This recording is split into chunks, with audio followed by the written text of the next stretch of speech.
Dan kalau kita tidak mengamalkan ilmu yang kita miliki, maka akhirnya keimanan pun akan turun. Tapi kalau kita mengamalkan ilmu yang kita punya, maka keimanan kita akan naik. Itu konsepnya gitu ya. Maka dari itu kita pahami dulu sudah seberapa jauh kita mengilmui, memahami, mengenal Allah dari asma wa sifatnya. Ini ada 99 nama nih. Coba dari 99 nama ini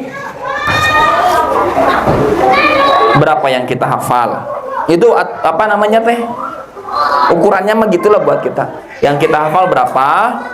Yang kita tahu artinya berapa? Yang kita paham dengan makna yang luas itu berapa? Kalau itu nggak ada bertambah, yakin keimanan kita tidak akan bertambah. Karena apa? Ya gimana mau bertambah kata Ibu? Akhirnya dampaknya kalau ilmu tidak bertambah, iman tidak kuat. Kalau iman tidak kuat, amalnya nggak akan nambah. Doa Ibu ya. Maka kita harus selaraskan itu semua. Allah Ta'ala berfirman dalam Quran surat At-Taubah 124-125. Sebelum ke At-Taubah 124-125, saya ngasih ilustrasi deh ke Tete Ibu. Saya kasih ilustrasi yang paling mudah tuh paham tuh pakai ini. Tete Ibu.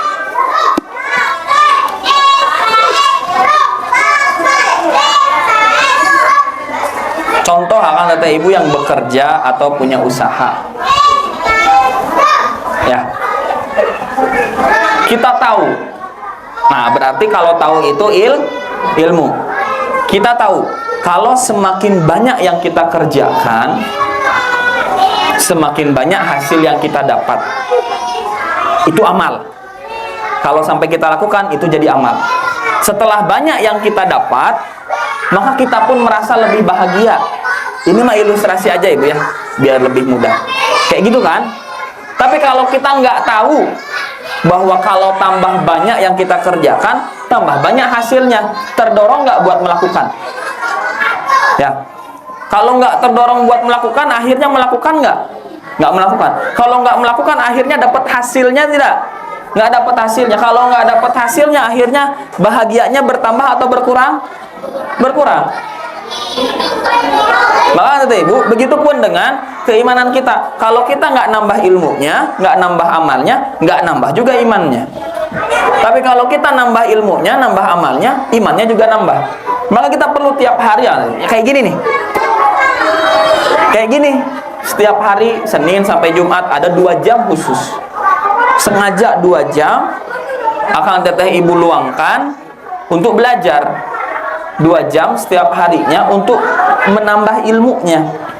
Tapi sayangnya terkadang kita itu berhenti di sekedar menambah ilmu.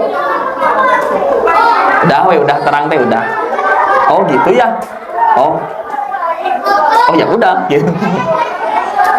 Wah itu lampu mati. Kebor. Nah gini Bu ya, habisnya mudah terkacaukan konsentrasinya kalau ngajar tiba-tiba ngebahas lampu kan. Ada Bu. Nah, tapi kalau misalkan kita terus tambah tiap harinya, pasti nambah imannya. Nah, kayak gini nih, dari Senin sampai Jumat, memang Allahumma paksakeun Ibu. Satu itu.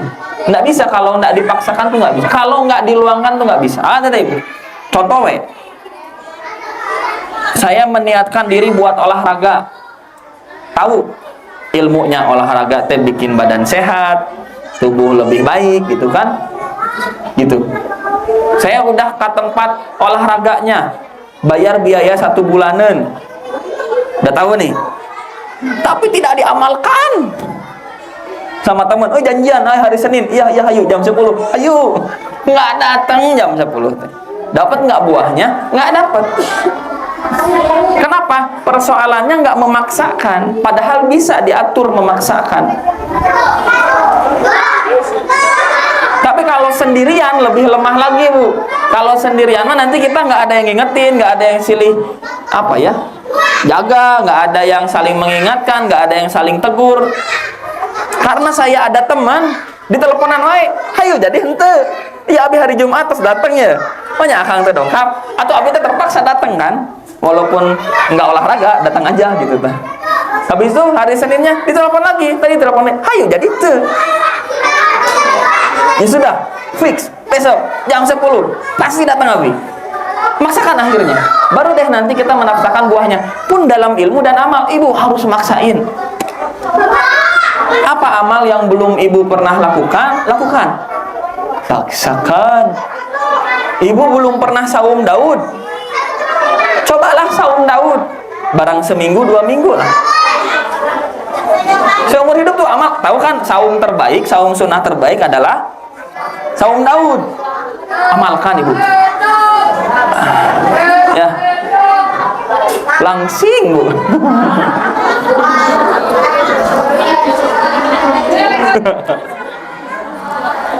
Itu ibu.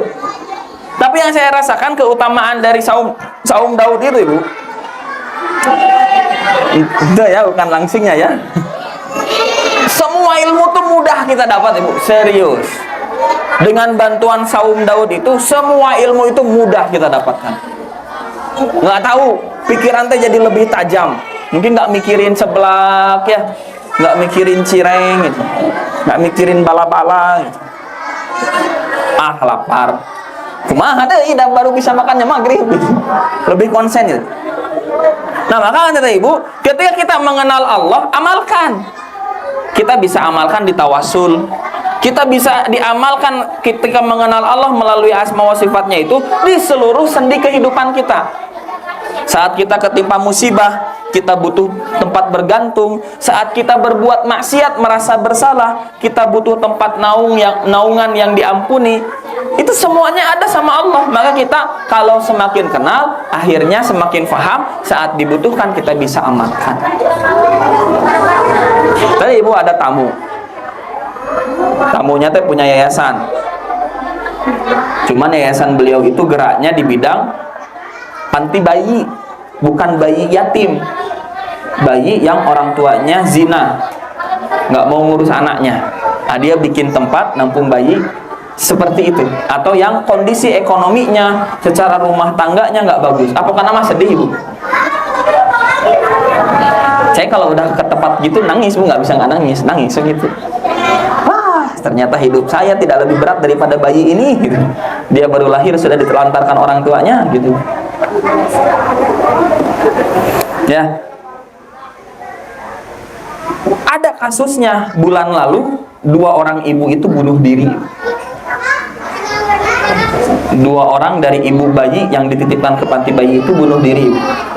Coba kalau dia kenal Allah, Allah tuh ngampunin dia. Meskipun semua orang mencaci maki dan menghina perbuatannya, yang sudah tidak dia lakukan lagi, yang sudah tidak dia kerjakan lagi, yang dia pun menyesal melakukan itu. Yang itu pun nggak ketahuannya karena melahirkan aja. Bagaimana Nabi bersikap pada perempuan seperti itu? Berbeda jauh dengan masyarakat kita. Masyarakat kita bilang anak-anak disebut anak haram. Ibu ya? Ibunya juga disebut apalagi tukang zina dan sebagainya. Sedangkan Nabi ketemu perempuan seperti itu, apa kata Nabi? Pulang, lahirkan anak itu. Karena kan dia nggak kepergok. Jadi yang dihukum karena zina itu yang benar-benar kepergok ibu. Kalau nggak kepergok tuh tobat. Nggak usah ngaku, nggak usah bilang, tutupi aibnya, tobat. Nabi itu mau bilang pulang, lahirkan anak itu. Udah lahir, pulang, susui sampai lepas dari air susunya. Ketiga kalinya setelah lepas dari air susunya, apa? Ya udah, kalau kamu masih kekeh mau dihukum, yuk dihukum. Dihukum, anu ngahukumna ngelempar batu sampai menghina, celaka kamu, kenapa kamu berbuat zina? Nabi dimarahi orang yang naon tadi teh? Bukan pukulan, bukan lempar batunya yang dimarahi, ucapannya yang dimarahi ku Nabi teh. Kenapa kamu berbicara seperti itu? Padahal kalau taubatnya perempuan ini dibagikan untuk 70 penduduk Madinah, mampu mengampuni semua mampu mengampuni 70 dosa penduduk Madinah. Lihat kadar orang yang bertobat dari dosanya. Sedangkan orang yang sedang merajamnya itu pasti nggak berzina dong, ya. Tapi ku Nabi justru dimarahi orang itu. Nah, coba kalau orang-orang ini lebih kenal, lebih paham, lebih tahu ilmunya, maka mungkin dia nggak akan sampai ambil keputusan bunuh diri. bunuh diri ibu, nyawa ini teh. Ya, maka kata ibu, ketika kita tahu ilmunya, amalkan. Amalkan ibu. Kumaha dia bilangnya sesederhana kemarin lah istri bilang di daurah Anisa belajar khuf, ngusap khuf, nggak masuk akal kan ngusap khuf teh, yang kotor kan bagian bawah, yang diusap bagian atas. Lakukan aja. Apalagi pada amalan-amalan yang ada fadilahnya, keutamaan-keutamaannya. Sedekah dibalas ini, saum dapat hadiah, dipanggil oleh pintu surga manapun. Ini nanti hadiahnya ini. Lakukan aja ibu, meskipun nggak masuk hitungan kita, nggak masuk akal kita, lakukan aja ibu. Nanti setelah itu ibu akan bertambah keimanannya, serius. Kenapa akan teteh ibu akan bertambah keimanannya setelah mengamalkan ilmu? Karena nanti iya, balasannya betul. Allah itu tidak pernah menyalahi janjinya. Gitu kan ibu ya. Nah, maka semakin tambah ilmu, amal semakin kuat ilmu. Amalkan. Apa sob yang ibu belum amalkan tapi udah tahu dari ilmunya? Amalkan. Apa sob? Nanti ibu. Baligu ani walau ayat, sampaikanlah walaupun satu ayat. Akan tata ibu yang malu menyampaikan satu ayat, sampaikan nggak? Apalagi ridallahu fi ridha walidain wa sakhtallahu fi sakhta walidain. Berbakti kepada kedua orang tua, amalkan. Apalagi? So, dua yang harus diamalkan adalah tadi saum Daud, coba amalkan, apapun amalkan. Setidaknya sekali seumur hidup kita sudah mengamalkan. Nanti kita tahu rasanya. Ya. Kemudian surat At-Taubah 124 125. A'udzubillahi minasyaitonirrajim. Wa idza ma unzilat suratun faminhum may yaqulu ayyukum zadathu